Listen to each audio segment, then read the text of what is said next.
They estimate that with every other heartbeat, a murder is committed. A heart is stopped by a killer. But unestimated is the number of hearts attacked and torn. Destination Freedom.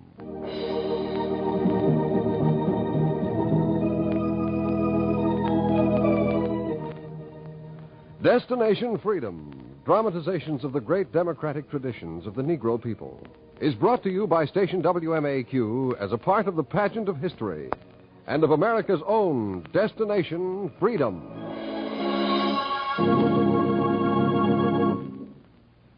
It was well said by the late H.G. Wells, there is no more evil thing than race prejudice.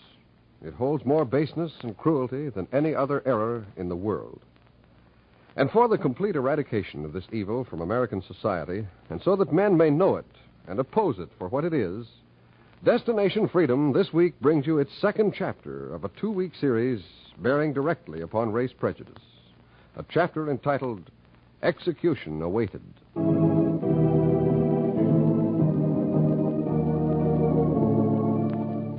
The history of mankind has been in part the history of the overcoming of fear and prejudices.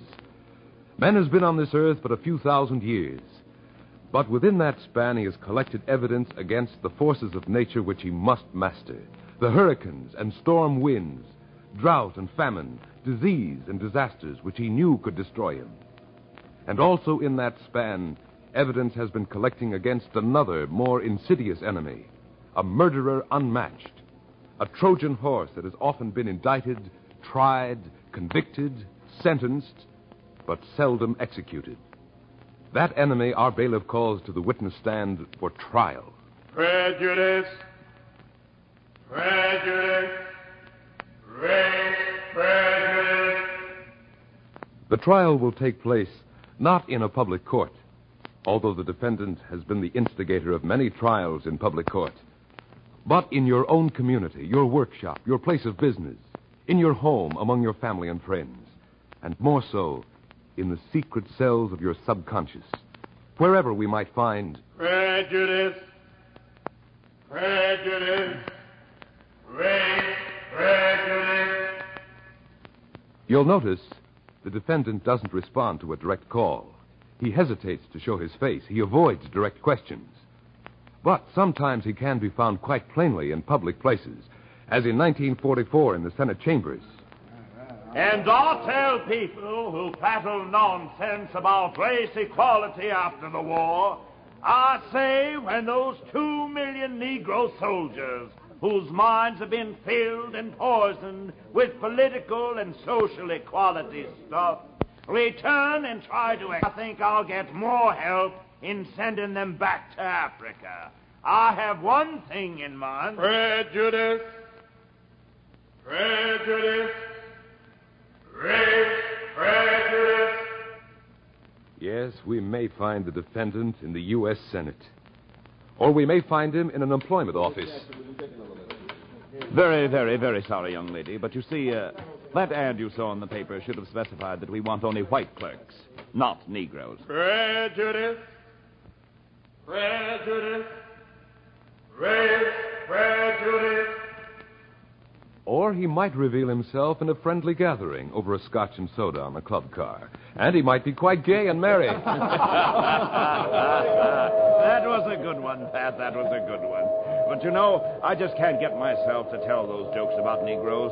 And Pat, you said a bad thing a minute ago. You know, when you said that you don't hire Negroes or Jews in your plant, I wouldn't let that policy stand one day in my factory. Why, my whole janitor staff is Negro. And as for Jews, well, some of my best clients are Jews. Friends, too. Why, you know, fellas, there's quite a few exceptions among those kikes. Why... Prejudice. Prejudice. Race prejudice. All right. You don't have to keep hounding me. I'm coming. I'll get up on your witness stand. But I'm not going to let you railroad me into anything. What do you want with me? It's your record with the human race that we're bothered about, Mr. Prejudice. We want that record. All right. I'm willing to be tried. I've been up for trial before. Get on with the routine. I'm sure the Jews, the Negroes, the Catholics, the Mexicans, the Italians, the Irishmen, the Chinese, the Poles, the Japs have framed me, but get on. Ask your prejudice. I'm waiting. Very well. Will you tell the court your full name, please? I am Race Prejudice. I see. Your Honor, in order to clearly establish the defendant's identity, I'd like to call upon Mr. Webster of the dictionary to identify prejudice. Prejudice, an opinion or judgment formed beforehand or without due examination. Preconceived judgment of opinion. Unreasonable predilection for or objection against anything, especially an opinion or leaning adverse to anything without just grounds or before sufficient knowledge. Thank you, Mr. Webster. Now, Mr. Prejudice, tell the court how long you've been with the human race. We prejudices have been with the human race ever since there's been a human race. Were you born in the race? Well, no, not exactly. We were sort of adopted in a way. How did that come about? We got in during the childhood of the human race, I'd say, when men and women lived in caves and clustered about in tribes, way before men understood the elements. Everything around them was unknown and mysterious, and they lived in a world of superstition, and people were afraid most of the time. We were called into service quite a bit. We gave prejudices to they passed it on. We had to keep doing that because each child that was born came out fresh and clean, and we prejudices had to work on him. Your Honor, the people, as to the origin of prejudices, I submit as evidence this statement from Miss Hortense Powdermaker, professor of anthropology of Queen's College.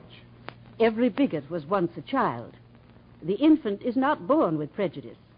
The child absorbs prejudice unconsciously through his parents and other people in his immediate environment. His prejudices are strengthened by false generalizations from his experience and by his own insecurities. It is society which determines against whom he shall be prejudiced. Don't you think I know who determines who's to be discriminated against? I know all that. The prejudices my forefathers had what one might call a field day among primitive peoples. In fact, it was during that time we discovered the things essential to our survival. Will you tell the court those things? Well, we noticed that we always did better whenever three conditions prevailed. Go on. The first condition necessary for successful prejudice was fear. Go on. Insecurity. Yes, what's the third? Well, somebody in power. Somebody who would push the prejudices along and exploit fear and insecurity for his own economic, emotional, or political benefit. I see. Then the prejudices, my honorable forefathers, noticed another thing or two about the human race. Yes? There was the old human habit of wanting to belong to the class, the group, the tribe, the clan in power. I don't know which one of my ancestors first peeped into a human subconscious mind and heard. I don't know how I'm going to make it in this world. I'm quite untalented. I don't have any power. And all around me there's so many things I don't know about. I'm really just a nobody. I don't know how I'm going to make it. If I just had something to hang on to. That was the kind of people the prejudices would whisper to way back in the cave days, just as they do now in the day of the skyscraper. Why do you call yourself a nobody? You must be somebody. You've got the same color hair as Tribe Chief Sodo. In fact, you belong to his clan. You were born to rule. You don't have to compete with the other tribe. In fact, they should serve you the way they're serving Tribe Chief Sodo. Why, there must be something to that. Everything good in the tribe comes from Chief Sodo's people. I'm one of his people. I must be good, too. It's got to be that way. Chief Sodo would cut off anybody's head who said it was not that way. I'll help him cut off heads if necessary. My tribe is superior. All others are inferior. It's got to be that way. Or else I'm really nobody. And I just couldn't stand that. You see how the prejudices work? We played on this fear and insecurity like a drummer on his drums, and soon we had them hating anyone in the tribe that looked different or dared to challenge their authority. It was in those primitive days that my family discovered another weak link in the human armor. And what was that? It came about this way. The tribal chieftains used to call the members of the village together to ward off evil spirits. When there had been a plague or famine in the land, the people looked towards their leaders for a way out of their depression. The chieftains naturally wanted to stay in power, and they knew someone had to take the blame for the conditions in the village. So at first, they would show the people how to pour all their sins and weaknesses and failings and misfortunes into the body of an animal, a goat. Then they'd drive him out of the village, and with him would go their sins and the plague, they hoped. That was the first scapegoat. It wasn't long before the chieftains saw an even better goat. What was that? Oh, people! Yes, the chief saw how fearful and insecure their peoples were, and when there had been sufficient prejudice built up against a tribe member, someone who had broken a taboo or had committed some prohibited act, or when there were ambitious nobles who had people they wanted to be rid of, naturally they called forth those prejudices, and with the scapegoat system, well, he would sacrifice a human to the gods to atone for the sins of the community. Oh, my family cultivated the scapegoat system down through the ages. The rulers not only allowed us prejudices to spread, they helped stimulate our growth, especially when it was against a group that was coming in with radical ideas. Against radicals, prejudice was potent. The most important radical the prejudices ever had to deal with caused us some trouble, though. Who was that? Jesus Christ. Prejudice made him a scapegoat? Jesus and the Christians. Christians at the time were mainly poor people, slaves or laborers, and their creeds differed from those of the emperors. Nero, Domitian, Trajan, Marcus Aurelius accused them of every ill in the world. But the Christians won out. How? It so happens perseverance and the truth have always been the deadliest enemies of the prejudice family. Always have. I see. And then I suppose your family gave up scapegoating. Oh, no. We went to work on the Christians. How? We found plenty who didn't practice what they preached. Plenty who would go along, as my ancestors discovered, with those in power. Pretty soon we had some Christians making scapegoats of the Jews, of heretics, of people who differed from their doctrines, or who attempted to introduce the light of science during the Dark Ages. Prejudices made them torture and execute men like Galileo, Giordano Bruno, Roger Bacon, John Huss. There was the Spanish Inquisition, the murder of Joan of Arc, massacre of St. Bartholomew, burning of Ridley, Latimer, Cranmer. Oh, and prejudices reached over into the New World, to New England, and touched off the search for witches. There he be, Judge. This is the man who cast a spell on my granddaughters and caused my crops to rot.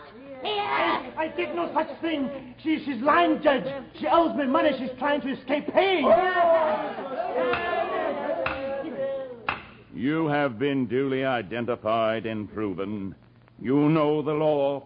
If any man or woman be a witch, that is, hath consulted with the devil, they shall be put to death. Guard, take the prisoner to the stake. No, Judge, I swear I'm innocent. No, please, I'm innocent.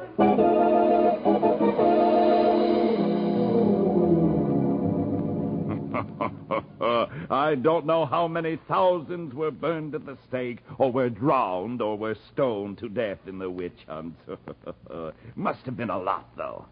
And that was the height which the prejudices reached? Yes, but their offspring was destined to reach higher.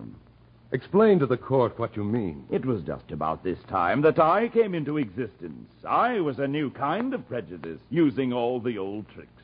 Oh, I'm still rather young. I haven't celebrated my 100th birthday yet, but I've caused more death and misery than all my ancestors. Do you mind telling the court just when and where you were born? I can't put my finger on the date or the place. It was the times that brought me in. What times?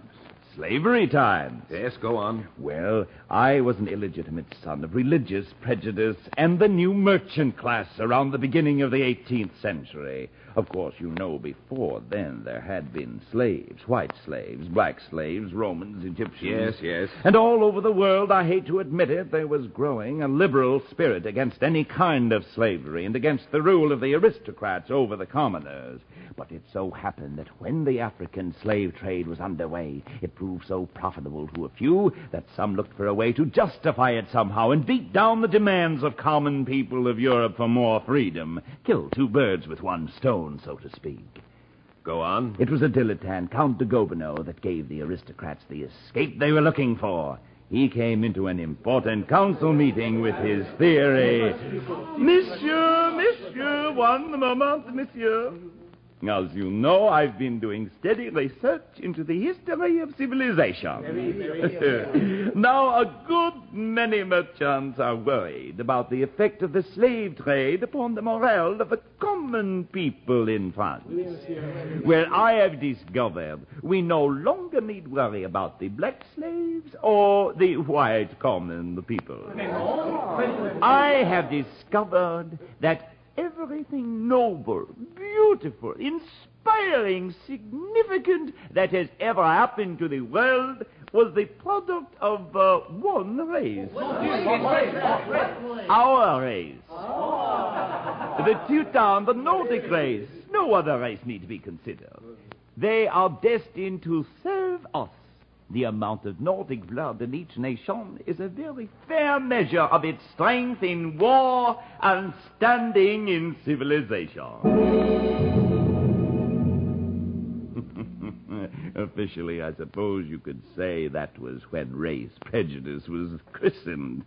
It kept down the rising demands for freedom of the French peasants and tried to justify the enslavements of Indians and Africans. All in all, I enabled the merchants to strip Africa of 1/4 of its population, half of whom died in transit to slave lands. I enabled the masters to play poor white against black and keep them from disturbing the profits the rulers were making off them. Oh, I did quite well for a youth. And was there no one to oppose you? Oppose? What do you mean? Your Honor, many men and women soon saw the fallacy in race prejudice and have opposed it and spoken out against it. I submit as evidence this statement from Tom Paine. So deeply rooted were all the governments of the old world, and so effectually had tyranny established itself over the mind, that no beginning could be made in Asia, Africa, or Europe to reform the political condition of man. But all attempts to oppose progress will in the end prove futile. Reason, like time, will make its own way, and prejudice will fall in the combat with interest. That Tom Paine and the likes of him, naturally they opposed me, but they were in the minority. And I want to submit the evidence of another minority. The 4 million slaves who carried out 200 revolts, countless escapes, and built an underground railway to oppose prejudice. I submit as evidence, Your Honor, the statement from ex-slave Frederick Douglass. Under the skin, all men are the same, and everyone must join in the fight to further human brotherhood. Peace between peoples is not to be secured by degrading one race and exalting another, by giving power to one race and withholding it from another, but by maintaining a state of equal justice between all. Prejudice is a spirit infernal against which every enlightened man should wage war. Of course, the slaves were against me. I only tried to make this a government for white men. They supported me. Your Honor, I submit as evidence against the defendant the lives of John Brown and Wendell Phillips, William Lloyd Garrison and Elijah Lovejoy, of Abraham Lincoln and Levi Coffin, of Harriet Beecher Stowe and Lucy Stone, and I recall the words of Thaddeus Stevens. Demagogues of all parties shout, "This is the white man's government." Does not this contradict all the principles of the Declaration of Independence? Our fathers repudiated the whole doctrine of the legal superiority of families and races and proclaimed the equality of man before the law. This is not a white man's government. This is a man's government, the government of all men alike, Equal rights to all the privileges of the government is innate in every immortal being, no matter what the shape or color of the tabernacle which it inhabits. Race prejudice must be destroyed. Yes, men like him made it difficult for me to operate in the United States, I admit. But after the Civil War, I went back to my old stomping grounds. There was fear and insecurity, and I managed to make race prejudice the law of the land in some states. I see. White supremacy gave you a good start. Oh, it wasn't only against Negroes I operated, Your Honor. Earlier in the century, I did quite a bit of work on the Irish. Yes, the court is aware of it. I submit, Your Honor, this document from historian Kenneth M. Gould on the work of race prejudice against the Irish. Race prejudice inflamed Native Americans to direct action against Irish immigrants. They swept them into the worst sections of eastern cities, accused them of introducing pauperism, slums, corruption, and crime, blamed them for unemployment and panics, denounced them as clannish, unassimilable, and half-witted. At the same time, race prejudice had it that the ultimate aim of Catholicism was to be the overthrow of the government. As a result, many Irish were dismissed from their jobs and want ads appeared reading, "No Irish need apply." True. I worked hard against all immigrants. Soon as one was settled, I turned him against the newcomers. But it hasn't been in this country where I've reached my peak yet. No? I reached my highest state of development overseas. Go on. I went back to work on the scapegoat principle. I caught a people just ripe for it, and a psychotic man, some say somewhat demented, willing to exploit it to the limit. Who was that? Herr Hitler!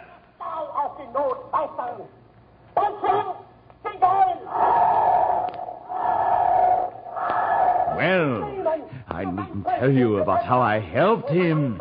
He said that the Jews are the root of all evil, that the extermination of the Jews is the first step to cure the world. And, well, I had been all over the world and had befuddled so many people that most folks were deaf to his early cry. Didn't think he'd carry out Mein Kampf. But he did. He used race prejudice to murder 12 million Jews, Germans, Russians, Gypsies, Poles, Italians. Oh, once I got started, I didn't intend to stop there. Neither did he. When it was over, I had poisoned the heads and hearts of so many people, it'll take decades before they see straight again. And how do you get away with your murders, Mr. Prejudice? Oh, I can't say. The human race just naturally takes to me, I guess. No. Your Honor, I'd like to call a witness to the stand, one who survived race prejudice's highest rampage, the Hitler regime. Will you tell your story, Herr Lager? The Nazi. They pounded my face to a jelly. My upper lip was cut. My eyes were bunged up, and still they rained the blows on me. Then something struck my head, and I remembered nothing. When I awoke, my tormentors were shaking me by the shoulders. I was lying in a pool of blood. It was then I understood. More than once before, I had seen such pools of blood, and I had gone by and shrugged my shoulders and said, another Jewish student beaten up. But this time, the victim was myself, a Christian. I guess I brought it on myself. I had never bothered to join with the Jews and fight fascism when it first began. They had to nearly kill me before I understood that race prejudice never stops at one race. Why, that's unfair testimony. Your Honor, I've stopped at one race in a good many places. Take some parts of the United States. That was unfair testimony. Your Honor, I'll take testimony from a part of the United States. I'll call on the words of Hampton Wade of Alabama, former Ku Klux Klansman. Mr. Wade, will you tell the court what happened to you recently in your home state? Well, I'd gotten into the Klan, like my foreman told me. And we started out attacking Negroes, keeping them in the place, you know. Go on. Well, it wasn't long before we had to flog and attack some white people, too. Our leaders said some of them kept getting out of place. Then we were going about attacking anybody who yelped against us. And since nobody has opposed us strong, we could practically run my state. Then it came. Yes? It got so most of the people we were called on to flog were white people. And then one night some men in Klan uniform grabbed me on the road and flogged me till I couldn't move. I tried to tell them I was a member of the Klan, too, but it didn't matter. They didn't like me, they said, because my folks were Italians. They were going to eliminate all Italian Klansmen. I guess then I woke up. Only a few guys at the top were holding the power. And as far as they were concerned, everyone belonged to an inferior race. That's all, sir. Your Honor, I want to submit more evidence of the nature of what happens to communities where race prejudice is legalized or allowed to spread unchecked. The Federal Bureau of Investigation figures show that the southern section of the United States, although its population is smaller than many other sections, leads all other areas in murder, including manslaughter and aggravated assault and battery. Also, I submit, Your Honor, one main prop for race prejudice is stereotypes and distortions about a people. As evidence, I submit the testimony of historian Dr. Herbert Apteker on this same subject. The Negro's past runs through the warp and the woof of the fabric that is America. The past has been clouded by distortion and omission.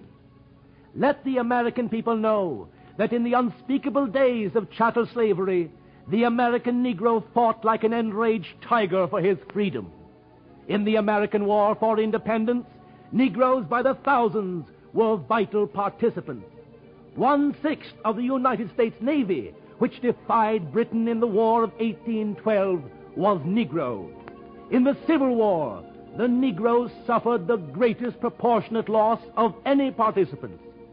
Let these things be understood, and the ancient canon, which holds that the Negro people, unique in all history, were given their freedom, would be seen for what it is, a colossal hoax and lie. The Negro people earned their freedom by fighting for it. Let all this really be known and understood, and then decent white people might well be eager to grasp the hands of their Negro brothers with respect, with devotion, and with humility. Thank you. I think you can step down now, Mr. Race Prejudice. You're finished with me? For this hour. What'll they find me, you think? Guilty. It's what they always say. They even sentence me sometimes, draw up resolutions, planks, and pledges. Well, I guess I'll go back to my usual stomping ground.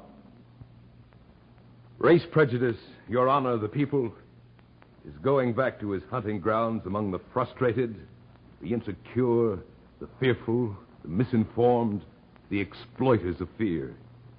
You've heard the testimony of Race Prejudice. You've heard the testimony against him. He's been found guilty in every civilized court in the world. What is your verdict? Will it be to exterminate him?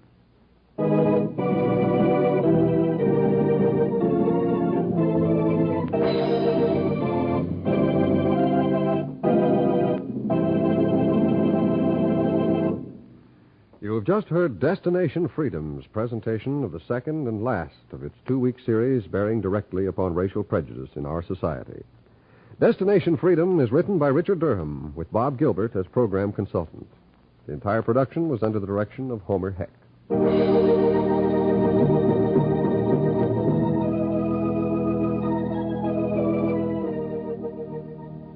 The role of Prejudice was played by Everett Clark, and the attorney was Ken Nordine.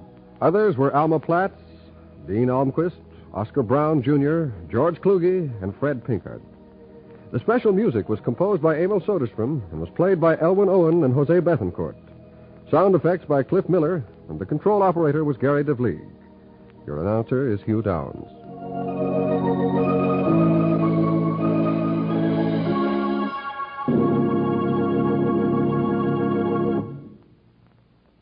You're tuned for the stars on NBC.